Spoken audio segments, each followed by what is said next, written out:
નમસ્કાર મિત્રો, યુટ્યુબ ચેનલમાં એજ્યુકેશન બ્લોગમાં આપનું હાર્દિક સ્વાગત છે। અહીંયા એક સરસ મજાનો જિજ્ઞાસા ઉત્પન્ન કરે એવો ટોપિક લઈને આવ્યો છું। ટોપિકનું નામ છે બાળક જન્મથી જ બુદ્ધિશાળી હોય છે કે તેની બુદ્ધિ ધીમે ધીમે વિકસે છે। ચાલો જાણીએ એક સિદ્ધાંત દ્વારા। તો અહીંયા સ્લાઇડમાં થોડું નડતરૂપ થાય છે એટલે થોડું અહીંયા આપણને બાળક કેમ અને શા માટે જેવા સવાલો કેમ પૂછે છે, કોઈને ખ્યાલ છે? ઘણી વખત આપણને આપણા બાળકો એટલા બધા જિજ્ઞાસુ હોય છે,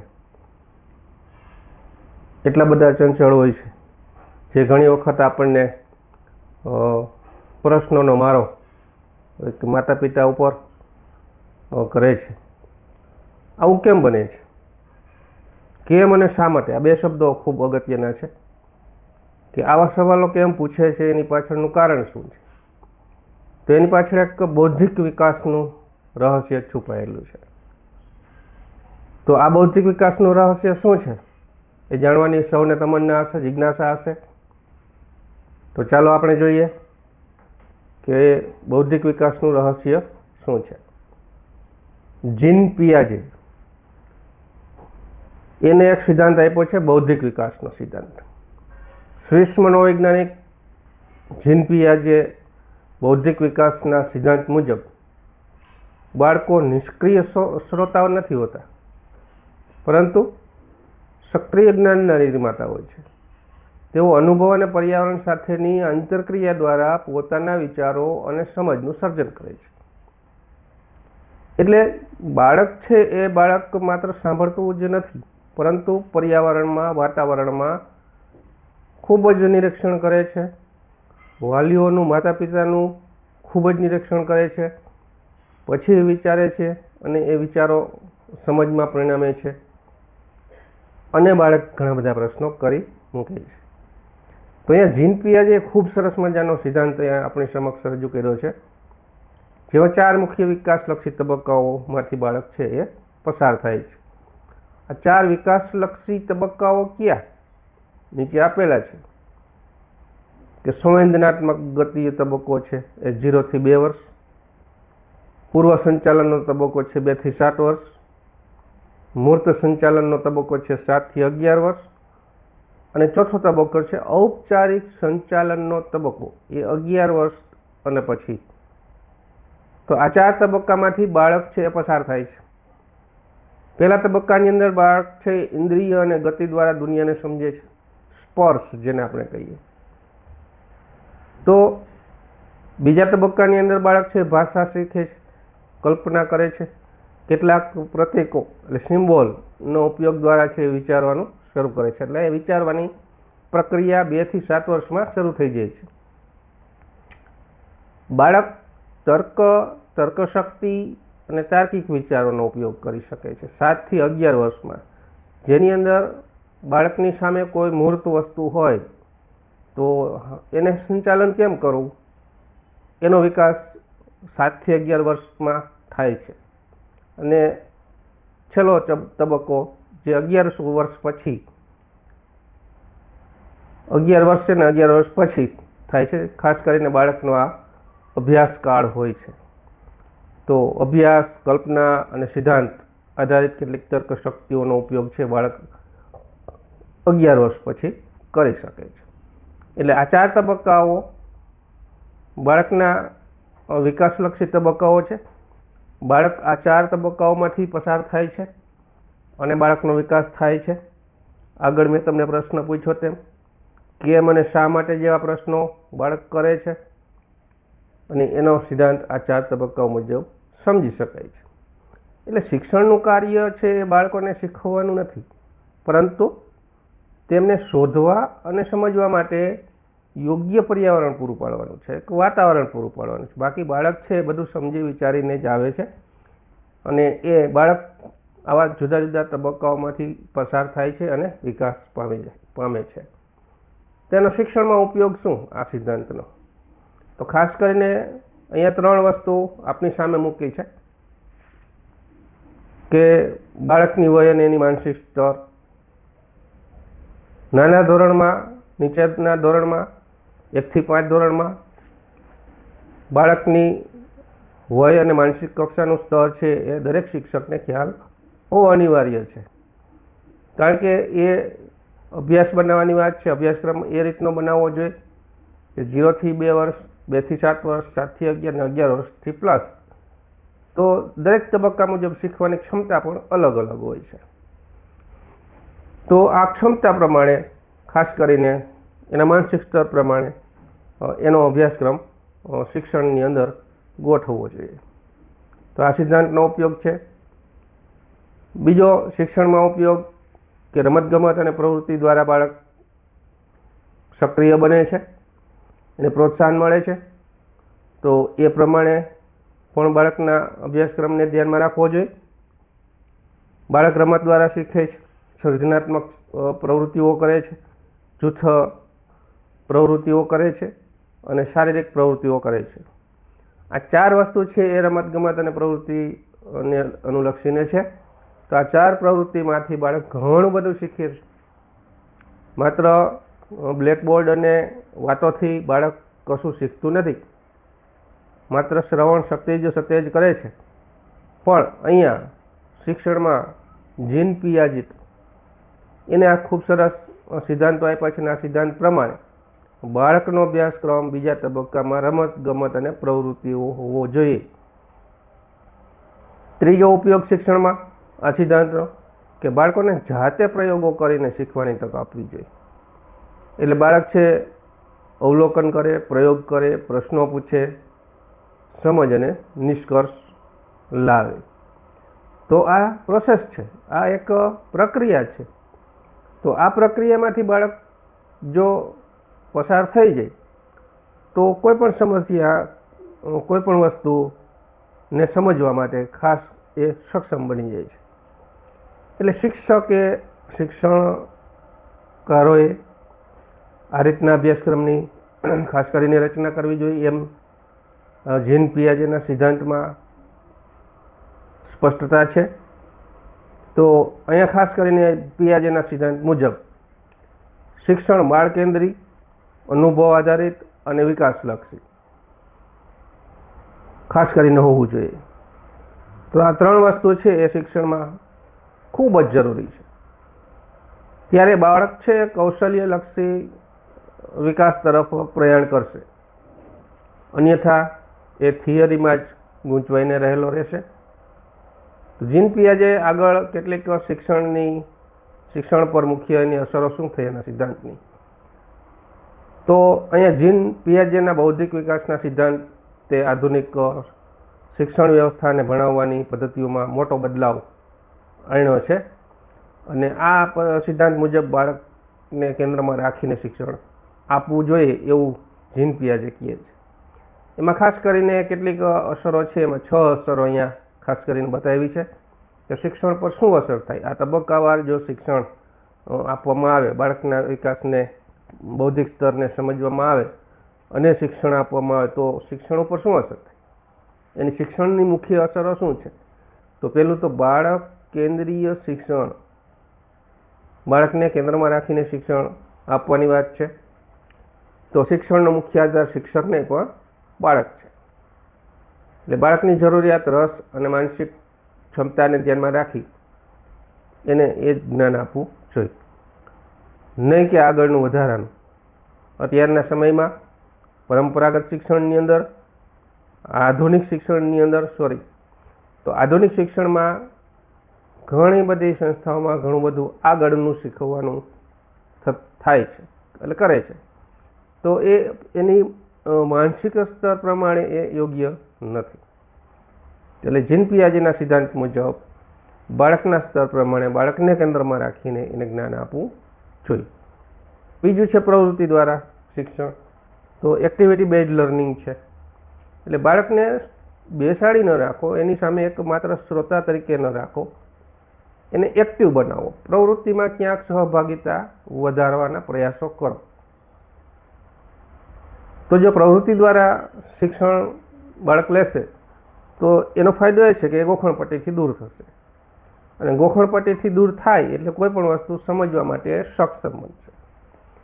એટલે પ્રવૃત્તિ દ્વારા શિક્ષણ આપવું જોઈએ. પછી વિકાસલક્ષી અભ્યાસક્રમ હોવો જોઈએ. તો વિકાસલક્ષી એટલે ઉંમર અને તબક્કા મુજબનો અભ્યાસક્રમની વાત છે. તો જે ઉંમરની બાળક છે એ પ્રકારનો અભ્યાસક્રમ બાળક સામે મૂકવો જોઈએ. ત્યારે જે બાળક છે એ અભ્યાસક્રમને સમજી શકે છે અને પોતાના બુદ્ધિ સ્તર પ્રમાણે આગળ વધી શકે છે. એટલે અભ્યાસક્રમનો પણ એક પ્રોટોકોલ હોવો જોઈએ, એનો એક વિકાસક્રમ હોવો જોઈએ કે એક પછી જ બે આવે, બે પછી એક ન આવે, અથવા બે પછી સીધું 10 ના આવે. બરાબર. તો એટલે વિકાસલક્ષી અભ્યાસક્રમની વાત કરી છે જીન પિયાજે. ચોથું, સંશોધન આધારિત શિક્ષણ હોવું જોઈએ. તો શિક્ષકે બાળકને સીધા જવાબો આપવાને બદલે એને જાતે શોધવા માટે, પ્રશ્નો પૂછવા માટે, સમસ્યાઓના ઉકેલ માટે લાવવા માટે એને ખાસ કરીને પ્રેરિત કરવા જોઈએ. જો આવું થશે તો બાળક છે એને લાંબા ગાળા સુધી એની ગ્રાસ્પિંગ લેવલ છે જળવાઈ રહેશે અને કોઈ પણ નવી વસ્તુ શોધવા માટે પ્રેરાશે. એટલે સંશોધન આધારિત શિક્ષણ હોવું જોઈએ. બાળકને થિયરિકલ બેઝ ઉપર નહીં, પણ એને કંઈક એવી વસ્તુ તરફ પુશઅપ કરવાનું છે જે કંઈક નવું શોધે અને વિચારે ને સમજે. તો સંશોધન આધારિત એજ્યુકેશન શિક્ષણની વાત છે, લર્નિંગની વાત છે. પાંચમું છે એ વૈયક્તિક ભિન્નતાનો સ્વીકાર કરવો જોઈએ. ક્લાસની અંદર ઘણા બધા પ્રકારના બાળકો આપણને જોવા મળે છે, ઘણી બધી જ્ઞાતિના બાળકો આપણને જોવા મળે છે. શાળાની અંદર, વર્ગખંડની અંદર શિક્ષકે ધ્યાન રાખવું જોઈએ કે હું વર્ગખંડમાં વનવે તો નથી થઈ જતો ને, અથવા હોશિયાર વિદ્યાર્થીઓ છે એની ઉપર જ મારું ફોકસ નથી ને માત્ર. તો આ બધી વૈયક્તિક ભિન્નતાઓ હોય છે. કેટલાકના શીખવાની સ્તર છે એ નીચું હોય છે, કેટલાકનું વધારે હાઈ લેવલનું હોય છે. તો આ વૈયક્તિક ભિન્નતા છે. બધા બાળકની ગતિ અલગ અલગ હોય છે. એટલે એને ધ્યાનમાં રાખીને ખાસ કરીને શિક્ષણ આપવું જોઈએ, વ્યક્તિગત ધ્યાન આપવું જોઈએ. અને છેલ્લું છે કે શિક્ષકની ભૂમિકા છે ખાલી અહીંયા માર્ગદર્શક તરીકેની જ રહેવી જોઈએ. જ્યાં બાળક ફસાય છે, જ્યાં બાળક સમસ્યાનું સમાધાન કરી શકતો નથી, ત્યાં શિક્ષકે એક ભૂમિકા ભજવવાની છે માર્ગદર્શક તરીકે. એટલે શિક્ષક માત્ર જ્ઞાન આપનાર વ્યક્તિ જ નહીં, પરંતુ બાળકને શીખવાને અનુકૂળ વાતાવરણ પૂરું પાડનાર એક માર્ગદર્શક હોવો જોઈએ. તો આ સિદ્ધાંતની આ 6 અસરો આપણને ખાસ કરીને જોવા મળે છે. તો જીન પિયાજેનો સિદ્ધાંત આવું કહે છે કે બાળકોને સમજો, એના વિકાસને અનુસરો અને તેના દ્વારા જ્ઞાનનું નિર્માણ કરો. તો જ બાળક છે એ બાળક આગળ વધી શકશે અને શિક્ષણ માટે પ્રોત્સાહિત, પ્રેરિત થશે. તો આ 6 અસરો જીન પિયાજેના સિદ્ધાંતની શિક્ષણ ઉપર જોવા મળે છે. કેટલાક ઉદાહરણો આપણે જોઈ લઈએ કે વર્ગખંડમાં વ્યવહારુ ઉદાહરણો આ જીન પિયાજેના સિદ્ધાંત મુજબ એના વિકાસના તબક્કા પ્રમાણે કેવી રીતે ભણાવી શકાય, તેના કેટલાક વ્યવહારુ ઉદાહરણો અહીંયા આપ્યા છે. એના સિદ્ધાંત પ્રમાણે આપણે જ્યારે શિક્ષક વર્ગખંડમાં જાય છે ત્યારે બાળકને કેમ ભણાવવું? કારણ કે કેટલાક વિષયો, કેટલાક એકમો એવા હોય છે જેમાં જીન પિયાજેનો સિદ્ધાંત કદાચ લાગુ ન પણ પડે, એવું બની શકે. પણ શિક્ષકે આ સિદ્ધાંતનો ઉપયોગ કરી અને જો ભણાવવામાં આવે તો ડિસિપ્લિન અને કેટલાક પ્રશ્નો ખાસ કરીને હલ થઈ શકે. તો એ બાળકને કેવી રીતે ભણાવવું? અહીંયા 2 વ્યવહારુ ઉદાહરણો તમારી સામે મૂકવાનો પ્રયાસ કર્યો છે. એમાં પહેલું છે પૂર્વ સંચાલનનો તબક્કો, એટલે કે 2 થી 7 વર્ષ સુધીનો તબક્કો છે એ પૂર્વ સંચાલનનો છે. તો આ ઉંમરની અંદર વ્યક્તિને પ્રતીકો દ્વારા અથવા તો ચિત્રો દ્વારા ખાસ કરીને શીખે છે અને એને વિચાર કરવા માટે પ્રેરી શકે છે. એટલે બાળકને જે આપણે કલમનો ક શીખવીએ છીએ, પાટિયા ઉપર ક લખીએ છીએ લખવાને બદલે કમળનું ચિત્ર બતાવો, પ્લાસ્ટિકનું એવું રમકડું બતાવો, જેથી કરીને બાળક છે એ શબ્દને અક્ષરને ઓળખી શકે. તો અહીંયા ભૂમિકાની ભજવણી પણ એવી જ વાત છે કે ક્યારેક કેટલીક ભૂમિકા એવી હોય છે જે બાળકની સમજમાં આવતી નથી, પરંતુ એ રોલ પ્લે કરે, બાળક ખુદ રોલ પ્લે કરે તો બાળક છે એ ભૂમિકાને આસાનથી સરળતાથી સમજી શકે છે. જેમ કે અહીંયા બાળકોને ડૉક્ટર બનાવવા, શિક્ષક કે શાકભાજીવાળા બનાવવાની રમત રમાડવી, જેથી કરીને બાળકો છે આ જુદી જુદી ભૂમિકાને સમજી શકે ને સંબંધોને સમજી શકે. તો પૂર્વ સંચાલનનો તબક્કો એવો છે કે જેમાં બાળકને થિયરિકલ નહીં પરંતુ પ્રત્યક્ષીકરણ દ્વારા શિક્ષણ જો આપવામાં આવે તો આ સિદ્ધાંતનો ખૂબ સરસ રીતે ઉપયોગ કરી શકાય છે. અને બીજું છે મૂર્ત સંચાલનનો તબક્કો. મૂર્ત સંચાલન એટલે કન્ટેન્ટ ઓપરેશનલ સ્ટેજ છે. 7 થી 11 વર્ષની વાત છે. તો અહીંયા ગણિતના દાખલા છે, વિજ્ઞાન અને પર્યાવરણ જેવા વિષયો છે. તો એ ગણિત છે એ હાર્ડ વિષય લાગે, એ સમજાતો નથી, ત્યારે અહીંયા કેટલીક મૂર્ત વસ્તુઓ, મૂર્ત એટલે વસ્તુઓ જે સજીવ નથી, જે નિર્જીવ વસ્તુઓ છે, જુદા જુદા આકારની વસ્તુઓ છે. તો એ બધી વસ્તુઓ છે એ વસ્તુઓ દ્વારા જો સમજાવવામાં આવે બાળકને તો કોઈ પણ વિષય છે એને અઘરો લાગતો નથી. તો સરવાળા બાદબાકી શીખવા માટે માત્ર એની રકમ છે છોડ પર બોર્ડ પર લખવાની નથી, પરંતુ એને બદલે કેટલીક લખોટીઓ, દિવાસળીઓ, મણકાઓ, આ બધી બાબતો છે એની પાસે મૂકી અને જાતે જ ગણતરી કરે. દાખલા તરીકે 5 મણકા છે, 3 મણકા છે, 8 મણકા બરાબર 8 મણકા. તો આ એક સરવાળાની પ્રક્રિયા છે. તો આ સરવાળાની પ્રક્રિયા આ રીતે બાળક સમજી શકશે. તો બોર્ડ ઉપર આ દાખલો આપણે ગણાવવામાં આવે શરૂઆતમાં અને આ વસ્તુ દેવામાં ન આવે તો બાળકને થોડું અઘરું લાગે છે, પરંતુ આ સરળ પદ્ધતિ છે. જીન પિયાજે અહીંયા મૂર્ત વસ્તુ મૂકીને બાળકની સમક્ષ આ વિષયને સરળ બનાવવાનો પ્રયાસ કર્યો. વિજ્ઞાનમાં પણ કંઈક આવું છે. વનસ્પતિના ભાગોને સમજાવવા હોય તો માત્ર પુસ્તકમાંથી ભણાવવાને બદલે શિક્ષક જાતે બગીચામાં જાય, ક્લાસની બહાર જાય, વર્ગખંડની બહાર જાય, બાળકોને જાતે એ વૃક્ષ બતાવે, એના પર્ણ છે, પ્રકાંડ છે, મૂળ છે, આ બધી વસ્તુઓ છે એ પ્રત્યક્ષ નિરીક્ષણ કરી, પ્રત્યક્ષ બતાવી અને પછી જો એને જ્ઞાન આપવામાં આવે, એના વિશેની સમજ આપવામાં આવે તો હું નથી માનતો એવું કે એ બાળકને યાદ ન રહે. તો ખાસ કરીને આ ગોખણપટ્ટીથી દૂર રહેવાની વાત થઈ. વર્ગીકરણની પણ વાત એવી જ છે કે બાળકને જુદા જુદા શેપ, આકાર, જુદી જુદી ઝીણી નાની મોટી વસ્તુઓ આ બધું એકસાથે મિક્સ કરી અને પછી એને વર્ગીકરણ કરવાનું કહે તો એ આસાનીથી વર્ગીકરણનો ટોપિક, એનો ખ્યાલ છે એ સમજી શકે છે. તો આ 2 વ્યવહારુ ઉદાહરણ આપની સામે મૂક્યા હતા, બરાબર. આ ઉદાહરણો દ્વારા છે આ જીન પિયાજેનો સિદ્ધાંત ખૂબ જ સારી રીતે બાળક સમજી શકે એ માટે ખૂબ ઉપયોગી છે શિક્ષકો માટે. બાળકના વિકાસના તબક્કાની સમજવાની યોગ્ય પદ્ધતિ છે.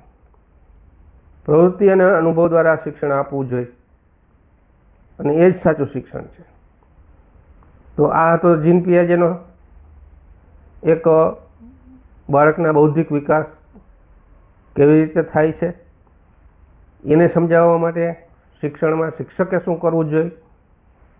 પરિવારમાં પણ વાલીઓ અને માતા પિતાઓને આવા પ્રશ્નો બાળક કરતું હોય ત્યારે માતા પિતા અને વાલીઓએ પણ એની સાથે રહીને કેટલાક પ્રશ્નોના જવાબ માતા પિતા પણ આપી શકતા નથી હોતા, ત્યારે તેને આપવા માટેના પ્રયાસો કરવા જોઈએ.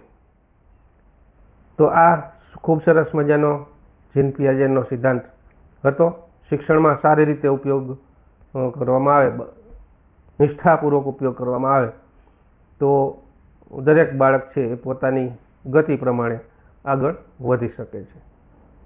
તો અહીંયા પૂર્ણ કરું. આભાર. મને પ્રેરણા અને પ્રોત્સાહન મળે એ માટે આ વિડીયોને લાઈક કરજો, શેર કરજો, કોમેન્ટ કરજો ઘણા બધા નવા વિડીયો મારી પાસે છે એજ્યુકેશનને લગતા, તો એ ફરી મળીશું નવા વિડીયો સાથે. ધન્યવાદ.